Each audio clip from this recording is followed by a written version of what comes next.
Picture this. What if the entire universe is recording you right now?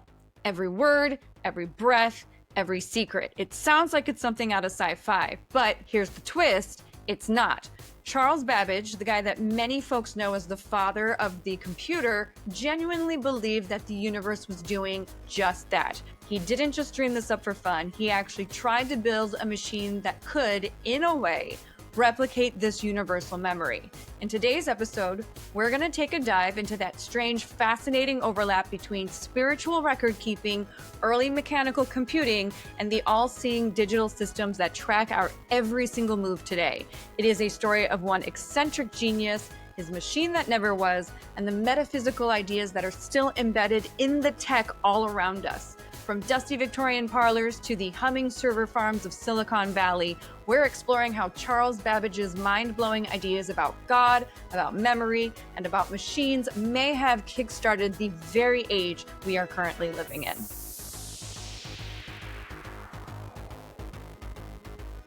All right, so let's set the scene. It's 1800s London. Soot is in the air, steam is in the streets, industry, it's booming.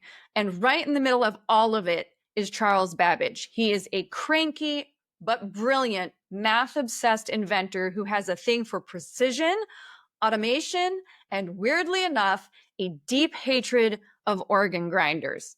If you want the full saga on that, check out the mini episode for Patreon members. I promise you, you will not be disappointed. Now, Babbage was more than just an inventor. He was a philosopher, a tinkerer, and honestly, kind of a mystic hiding in an engineer's body. Now, one of his lesser known but totally wild ideas came from something that he published back in 1837 called the Ninth Bridgewater Treaty. Now, this is where it gets a little metaphysical. Babbage believed that the air around us literally preserves every sound ever made. Like, everything, every word you've ever said, every whispered confession, every awkward laugh. It's still out there encoded in the vibrations of atoms. Kind of like, think of it as an invisible universal tape recorder of sorts. And this wasn't just him poetically musing. Babbage argued that if we had the tech to rewind the motion of air molecules, we could actually replay those very sounds, like rewinding a type of cosmic cassette tape. He wrote, and I quote, "The track of every particle of matter, however small, that has ever moved is a register of every pulsation of the air or of every word uttered," unquote. So yeah, dude was serious. And this idea wasn't just about cool physics. It carried a massive moral punch, which is really interesting because it's not something I think that normally comes up in conversations like this. So here it is. If the universe records everything, then everything we do is witnessed. Every secret is on record. And in Babbage's mind, this wasn't surveillance. It was divine justice because God doesn't need to watch you 24/7. The universe is already doing it for him. And here's where it gets really interesting. The idea from this Victorian era inventor that the universe is watching sounds a lot like the theosophical concept of the Akashic Record, this spiritual idea that there's an all-encompassing ether where every action, every thought, and every emotion is eternally stored. Babbage didn't use the mystical language, but he was describing a scientific version of that very same cosmic concept. It was a universe that remembers. All right, so now let's get into how Babbage thought about God and how he plays in all this. Not as some sort of detached creator that zaps us with lightning bolts when we do something bad, but as, get this, the ultimate programmer. In that same treaty, Babbage took on a big theological debate from his day. The problem is, if God occasionally performs miracles, doesn't that mean he's breaking his own rules? Doesn't that make him technically inconsistent?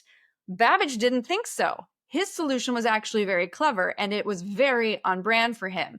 It is, what if miracles weren't rule-breaking, but rule-bending, built into the system from the very start?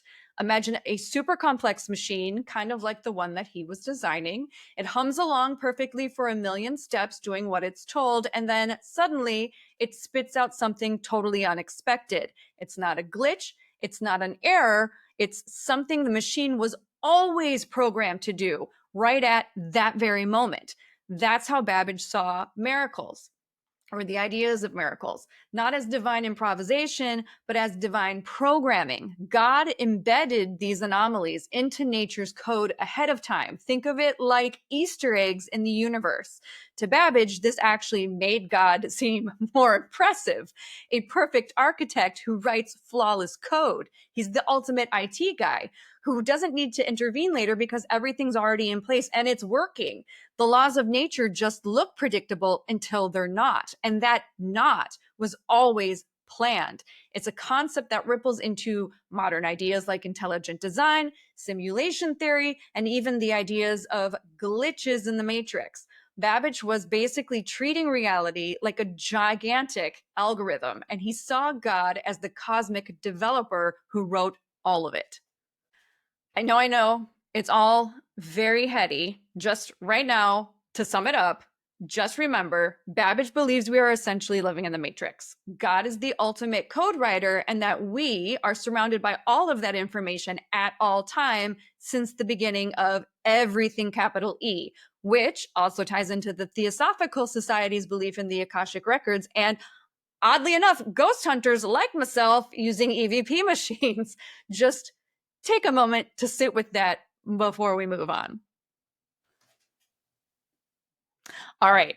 So now that that's baked into your noodle, let's talk machines. Specifically, Babbage's big one, the analytical engine, the great, great, great grandfather to our modern day computers. Now, he'd already worked on the difference engine, a calculator for crunching big tables of numbers. It's impressive, but it is limited. The analytical engine was something else entirely. Now, this was his real dream. Think of it kind of like a steampunk style computer. It was huge, it was made of brass, it was potentially steam powered. It was inspired by those punch card driven jacquard looms used in weaving, except instead of cloth, this thing would manipulate logic. It had a store, think the memory, a mill, that's your processor, and it ran on instructions from punch cards. It could loop, it could branch, it could make its own decisions. In modern terms, it was a general purpose computer. Way, way, way ahead of its time. And then to get this even weirder, then enters Ada Lovelace, the daughter of Lord Byron, FYI. That's right, the Lord Byron from Mary Shelley's Frankenstein, Stormy Night, Lord Byron days. But also a mathematical genius in her own right who totally got what Babbage was doing, possibly even understood it more than he did. She wrote, quote, "The analytical engine weaves algebraic patterns just as the jacquard loom weaves flowers and leaves." And in a now legendary note, she speculated the engine could someday compose music, not just math, but music. That is how deeply she saw it as a machine for processing ideas. Now, Ada wasn't just coding before coding existed. She was dreaming about symbolic thinking, artificial cognition, even creative computation. This was the birth of programming and the first hint at machines that could maybe one day think on their own. Of course, here's the tragic part. The analytical engine never got fully built. There were demos that were created here and there just to see how it would function, but as a whole, it just never got put together. It remained blueprints and dreams. Babbage had spent years trying to get funding, fighting with the government, constantly redesigning things to be absolutely perfect. It was part obsession, part perfectionism, part bad luck, and honestly, the world just really wasn't ready. The tech was not there. The parts were too delicate to build to scale. The concepts were too abstract for most people to wrap their heads around. And Babbage himself, let's just say the guy wasn't the easiest person to work with. Again, see the organ grinder feud if you want a weird laugh. He ended up dying in 1871 with most of the engine unrealized, but the ghost of it never really left. Ada Lovelace's writings, though largely unrecognized in their time, which could be its own separate podcast, foreshadowed the brilliant work of Alan Turing in the 1930s. He formalized the idea of a universal machine, a theoretical device that could simulate any other machine. Sound familiar? Yeah? Turing machines, modern computers, even your phone. They all echo the bones behind Babbage's engine. And Babbage's cosmic memory idea, it lives on in everything from surveillance systems to AI to massive life logging apps. We may not be replaying history from air molecules, but we are damn well tracking just about everything else. So, fast forward to now. We did build the machine that remembers. It just looks a little different. Instead of divine air and steampunk gears, we've got cloud storage. We've got facial recognition, AI-generated voices, smart homes, deep fakes, predictive algorithms that know what you want before even you know what you want. Everything is tracked. Every click, every tap, every scroll. We've got databases that hold on to your info for decades. And while Babbage saw this as part of a divine justice system, today, it's often just capitalism in action. We've built the Akashic Record, not in the ether, but in the servers. We're living in it. And instead of God, it's Google, or it's Meta, or it's the NSA. But maybe, just maybe, there's still something to Babbage's original hope that memory isn't just for control, that it could be used for understanding or accountability or even connection. That said, I'm not putting my money on that bet.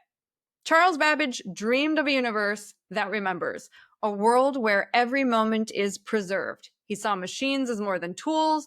They were reflections of thought, of spirit, of divine order. We've realized his dream, but with some major dark plot twists. Our machines do remember us, but they do it without mercy, without soul, without judgment, or without grace. So the question now isn't whether the machine sees you, because it does. It's what story is it telling about you? And more importantly, who's writing that ending? And with that, it is time for our Patreon membership shoutouts. If I haven't said your name and you've donated to a tier, please drop me a line and let me know. I promise it wasn't done on purpose. If I've said your name more than once, you are the lucky beneficiary to my lack of complete organizational skills. With that being said, big thank yous to Carl S., Scary Guy, Brad H., Brian M., Jennifer P., Danny C., Scott, Immortal Amazon, and Knox. Thank you guys for listening or watching today's A Culture Shock podcast. New podcast episodes go live every Tuesday. If you are interested in supporting the show, as well as having access to extra show goodies that I make, feel free to join us over on our Patreon page at patreon.com/acultureshockpodcast. I am your writer, your host, and your editor, Jessica Chobot. You can find me across most social media pages, but I'm the most active over on Instagram, and my handle there is @Jessica_Chobot. This has been a Culture Shock podcast. Thank you guys for getting weird with us today. Until next time, bye.